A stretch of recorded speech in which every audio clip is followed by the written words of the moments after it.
السلام عليكم ورحمه الله وبركاته. ازيكم يا جماعه؟ عاملين ايه؟ يا رب تكونوا بخير. النهارده احنا معانا الوحش جيتور تي 2. العربيه دي مش جديده علينا، احنا قبل كده اتكلمنا عنها كتير، بس النهارده قلنا نجيبها لكم بقى يعني العربيه نفسها. معلش اعذرونا احنا بنصور في الشارع فهتلاقوا فيه اصوات، فهنحاول برضو ان احنا ايه حاجه زي كده نظبطها شويه.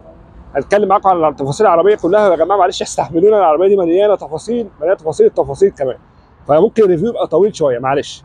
اول حاجه من ناحيه مواصفه العربيه، فالعربيه اس يو في ميد سايز، عربيه ما بتلاقوهاش كتير في السوق، ما بتلاقوش المواصفه دي كتير في السوق. يعني مثلا الفورد برونكو دي برده ما بقتش موجوده، هتلاقي اقرب للديفندر. برده العربيات دي السوق متعطش ليها، وده اللي بيخلي العربيه دي عملت ضجه في السوق. تعالوا اول حاجه نتعرف على الموتور بتاع العربيه. زي ما احنا شايفين العربيه الموتور على مساعدين او الكبوت على مساعدين اهو، تمام. في كمان هنا بطانه. طبعا العربيه يا جماعه ب 2 مليون، فلازم يكون موجود فيها الحاجات دي. هنا الموتور 1500 سي سي تربو، 181 حصان، 290 نيوتن، بتوصل بفتيس دول كلاتش 7 سرعات، تبريد مبلل. زي ما شايفين كمان هنا في تصفيح اسفل المحرك، تمام. الموتور هنا يا جماعه الكلام كله على ان يعني في نسخه ثانيه بتبقى 2000 سي سي، في نسخه كمان بتبقى هايبرد. فالنسخه ال 2000 سي سي والهايبرد افضل من النسخه دي يعتبر، لان العربيه تقيله يا جماعه، العربيه وزنها 2 طن، وبتتكلم في وزن يعني تقيل جدا للعربيه. فالموتور ال 2000 سي سي يعتبر افضل. فليه بقى ينزلوا لنا الموتور ال 1500 سي سي؟ طبعا عشان خاطر الثمن نفسه يبقى يعني ايه، مش عايزين نعلق بصراحه. برضه حتى لما نقول الثمن، طب العربيه بتتباع، يعني العربيه دلوقتي نازله فئتين، بس الفئه الثانيه هي اللي موجوده، الفئه الاولى مش موجوده، الفئه الثانيه اللي موجوده اللي هي سعرها بيكون مليون 900 مليون 895 بالظبط، لكن في المعارض بتكون موجوده ب 2 مليون 50، طبعا اوفر برايس. العربيه تصميمها صندوقي بحت، تصميم عربيه امريكاني، طولها تقريبا 5 متر والعرض بتاعها 2 متر، وطول قاعة الحاجات هنا بتاعها 2 متر و80. زي ما انتم شايفين التصميم كله صندوقي، حتى ورا كمان ده بالشنطه اهو، ماشي. شايفين الاجواء اللي ايه الطوليه دي هتلاقيها عامل ازاي. تصميمه بصراحه جامد جدا. اتفرجوا هنا على الانوار بتاعت العربيه عامله ازاي، كلمه كمان جيتور اللي بتنور دي، تمام. معاك كمان هنا فوجات، بص النور قوي ازاي. وهنا في كاميرا، العربيه فيها 4 كاميرات، 5 كاميرات، في كاميرا في كل مرايه كمان مع الكاميرا الخلفيه، مع كاميرا فوق في السبويلر هنشوفها برده لما نرجع ورا. هنا التفريغات دي اهو، 1 2 3 4 5 6 6 وحدات كده، وبينهم تفريغات برده عشان فتحات التهويه تخش جوه عند الموتور. وهنا برده الدنيا اهي مفتوحه اهي. هنا هنلاقي فوجات مع سنسور برق، ادي اهو نقطه سنسور، سنسور تاني، وادي واحد تالت، ادي برده سنسور رابع. هنا المرايات كبيره زي ما انتم شايفين، ضم في كمان في كل مرايه شبكه جانبيه اهي، مع كمان الكاميرا تيجي في المرايه، مع كمان مساعده النقطه العمياء دي بيانو بلاك اهي، تمام. مع كمان اللي نزل خلف الفيميه، وهنا كمان شراعه كبيره اهي برده فيميه، تمام. مع روف راكس او روف ريل شديد بصراحه، واللون ده حلو قوي، اللون ده اللون الاصفر ده او الليموني تقريبا، انا برضه ما بفهمش في الالوان قوي بصراحه. شايفين كمان عتب عالي ازاي، مع قوس الكاوتش في الحته دي ده بتنور يعني تقريبا. مع كمان هنا الجنوط، الجنوط دي 18 بوصه، 18 بوصه اهي، بروفايل 65 على 65، بس احنا كنا شايفين ان الجنوط دي المفروض تبقى يعني حتى على الاقل مثلا 19 بوصه عشان تملى حتى الدنيا دي يعني. فين قوس كاوتش اهي بس بلاستيك، مع كمان هنا اهي عتب ماشي مع العتب، ماشي كمان مع قوس الكاوتش اللي ورا، وهنا برده بتاعت قدام نفس الكلام، تمام. زي ما قلنا الروفلكس، كمان فتح السقف البانوراما اللي هنشوفها لما نخش جوه. تعالوا بس نتفرج على الشنطه، عشان الشنطه فيها بقى تفاصيل كتير جدا.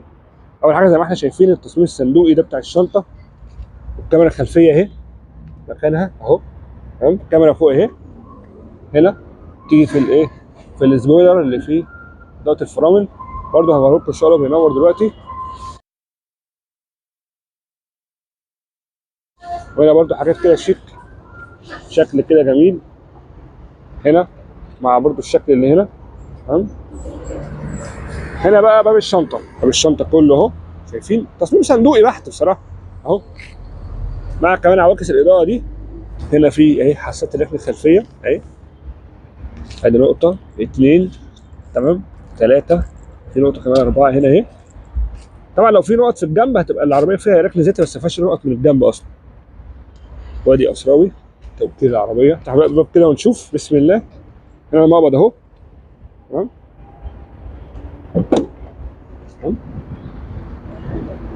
هنا هو احلى حاجه يعني هنا ان الباب ده سوفت.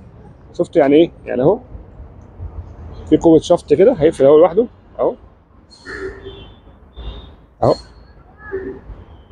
قفل كده خلاص. اتفرجوا بقى هنا على الباب عشان الباب ده برضه فيه تفاصيل.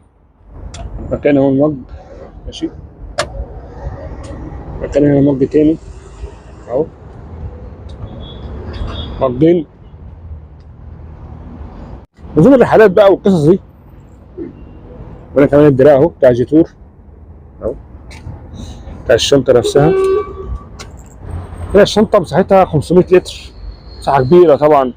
تقدر كمان تثني الكراسي دي، تعمل تجهيزات كتير. ادي ايه، فتحه 12 فولت، تعليق اكياس، وهنا كمان مساحات تخزين ايه. هنا المساحه زي ما احنا شايفين. ادينا ايه، تنينا الكنبه، الكرسيين والكنبه. شوف هتوصل بقى مساحه قد ايه، ممكن توصل ل 900 لتر. بس للاسف هي الكنبه ما بتتنيش اكتر من كده، هي والكرسي. يعني في عربيات تانيه بتبقى الكنبه بتتني على الاخر، لكن هنا هي اخرها كده. بس برضه المساحه معاك كبيره، يعني المساحه حتى لو ما تهتش يعني المساحه حتى لو ما تهتش الكنبه هتلاقيها 500. فما بالك بقى لما تتني كمان الكنبه وايه اللي ورا دي، اللي هم عباره عن كرسيين والكرسي. مساحه بصراحه كبيره. هنا زي ما احنا شايفين زاويه الدخول العربيه واسعه. وهنا كمان في عزل اهو، وعزل. وهنا كمان في اهو اهو، نكمل اهو تحت معانا، كمل. وهنا كمان في عزل من هنا كده الحته دي حاجه حلوه جدا طبعا. الماتريال اللي هنا وده بلاستيك اهو، طبعا بلاستيك، ده بلاستيك. بلاستيك ده هنا بيبدا الجلد اهو، يبدا الجلد اهو، يبدا الجلد. جلد شيك شويه اهو. هنا الاخر الباب، وهنا مقبل اهو عشان تمسك منه. تمام. برضه جلد ناشف. وهنا كمان السماعات اهي، مساحه تخزين صغيره، مساحه تخزين صغيره مش كبيره. فبشكل عام الماتيريال حلو، مش قوي قوي بس حلو، لان يعني في برضه بلاستيكات. هنا لما نيجي نتكلم عن المساحات يعني مش هنقدر نتكلم طبعا. بص العربيه، بص المساحات. طبعا ده الكرسي بتاع السواق ده طالع لقدام جامد، بس حتى لو رجعناه ورا برضه بصوا مساحه كبيره، مساحه واسعه جدا. 2 متر و80 طبعا مساحه قاعده عجلات كبيره. العربيه مساحتها واسعه جدا. كمان برضه هنا مفيش نفق في التيس، وهتشوفوه اكتر لما نخش عند الفرش. بنتكلم برضه على مساحه السقف عاليه جدا، عشان كمان في فتحه سقف بانوراما هنا. فلا المساحات في العربيه ممتازه بصراحه. عربيه كبيره من سايز اس يو في، مش محتاج كلام في حوار المساحات. هنا الفرش بتاع العربيه جلد مبطن برضه بقماش اهو، يعني هنا في برضه تبطينات قماش بس حلو، مع برضه خياطات شكل حلو. هنا اهو واحد اضاءه، مقبض اهو، وادي واحد اضاءه. كمان هنا مقبض وواحد اضاءه.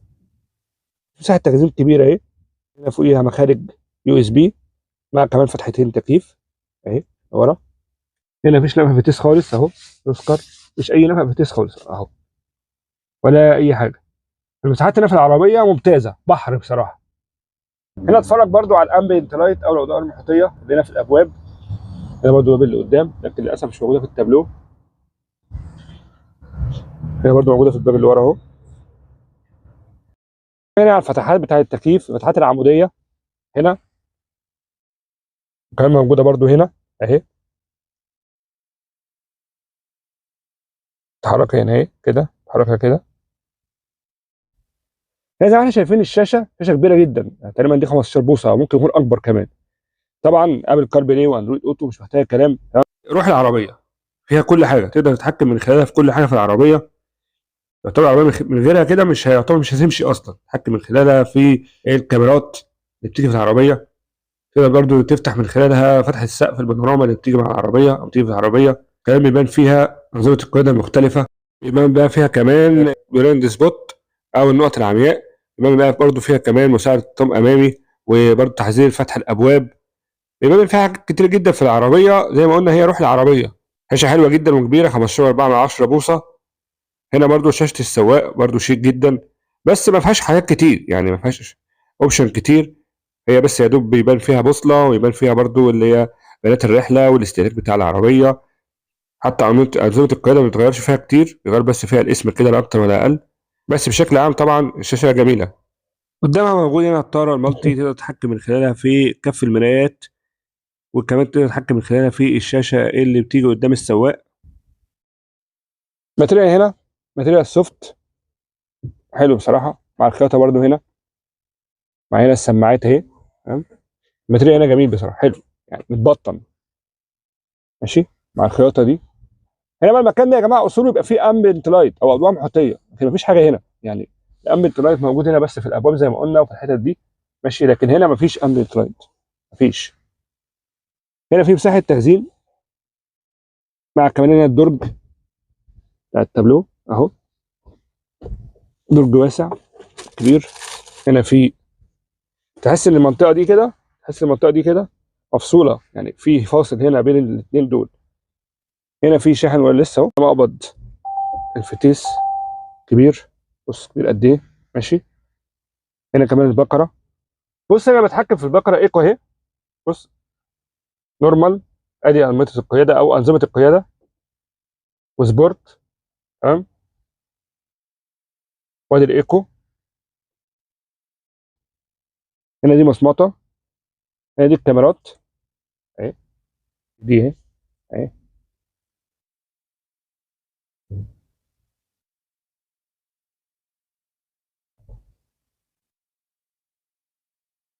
هنا ورا اهي، خلف رير. هنا قدام العربيه،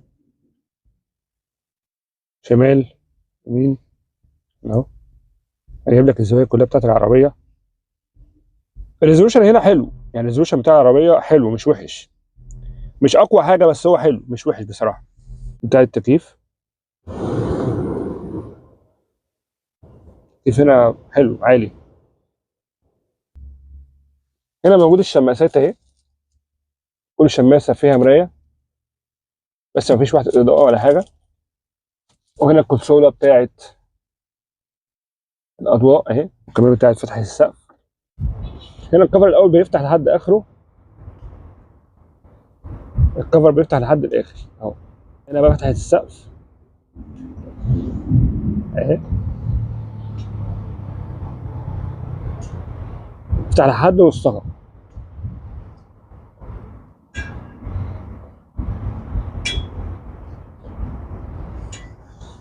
فتحه السقف هنا فتحه كبيره مش صغيره، تدخل طبعا هواء جديد وتدخل برده ضوء للي قاعدين في النص. اللي فتحه السقف جايه لحد، لو شفناها من ورا هتبقى جايه لحد هنا اهو، لحد نص او لحد اول الكنبه اللي ورا. الكفر كله بيفتح، لكن فتحه السقف يفتح لحد نصها، ده برده طبعا حاجه حلوه جدا برده.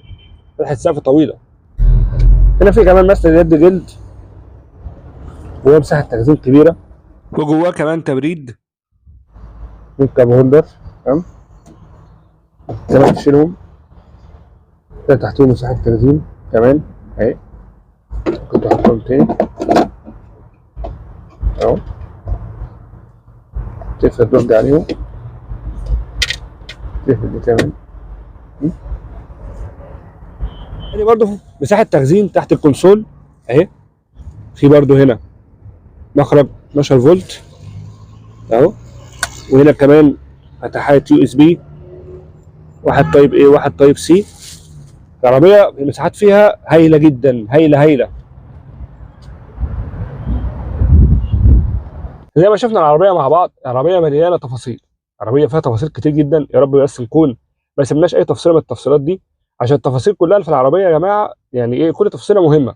يعني شايفين العربيه تمشيك في المدن، تمشيك في الصحراء، تمشيك في الجبال. عربيه معموله بكل الطرق يعتبر لكل الظروف. وزي ما قلنا في اول الفيديو، العربيه دي بس كان ناقصها انها تبقى الموتور ال 2000 سي سي، يعتبر هيبقى قوي على عربيه بالحجم ده، 2 طن. عربيه وزنها تقيل، عربيه تقيله، وزن فيل ده ولا ايه. العربيه دلوقتي موجوده برده في معرض سعفان اوتو، هسيب لكم رقم التليفون او ارقام التليفونات في صندوق الوصف اللي حابب يتواصل معاهم. وبرده لو حابين تتفرجوا على عربيات تانيه اكتبوا لنا في الكومنتات. بس كده يا صاحبي، لايك وشير وسبسكرايب، ونتقابل ان شاء الله مع فيديو تاني، والسلام عليكم ورحمه الله وبركاته.